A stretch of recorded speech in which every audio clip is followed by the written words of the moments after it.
Dans cette vidéo, on va voir qu'est-ce que c'est qu'une fonction réciproque, quelle est sa définition mathématique, comprendre conceptuellement qu'est-ce que ça veut dire et faire des exemples pour savoir comment trouver à partir d'une fonction sa fonction réciproque.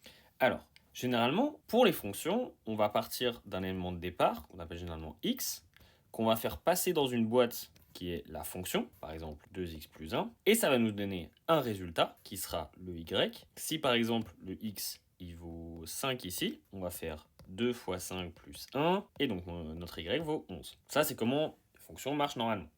Maintenant, les fonctions réciproques, ce qu'on va faire, c'est l'inverse. Donc, on va partir de l'image pour retrouver l'antécédent. Cette fonction réciproque, elle va se noter f-1. C'est l'inverse de la fonction. La condition pour qu'on puisse faire ça, c'est que f soit bijective, c'est-à-dire qu'elle soit à la fois injective et surjective. Alors, petit exemple. Ici, on a cette fonction. Cette fonction, elle est strictement croissante.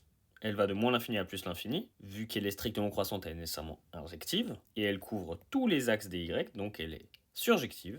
Elle a les deux conditions, elle est donc bijective. Ok.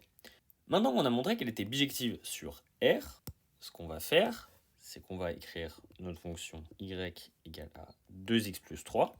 Et on va isoler l'antécédent. Et là, cette expression, c'est notre fonction inverse, ou la fonction réciproque. Grâce à cette formule, à partir d'un antécédent, on peut trouver l'image, et grâce à cette formule, grâce à l'image, on peut trouver l'antécédent. Deuxième exemple, ici pour la fonction x carré. Alors ici, il faut faire attention, parce que x carré, elle n'est pas bijective sur R. Ça, c'est le graphe de la fonction x carré. On voit que ici, on a deux images pour l'eau. On a la même image pour deux antécédents différents, c'est donc pas injectif. Et en plus, il y a toute cette portion de y qui n'est pas couverte, c'est donc pas surjectif. Par contre, sur cet ensemble-là, donc sur les R positifs, là, elle est bijective.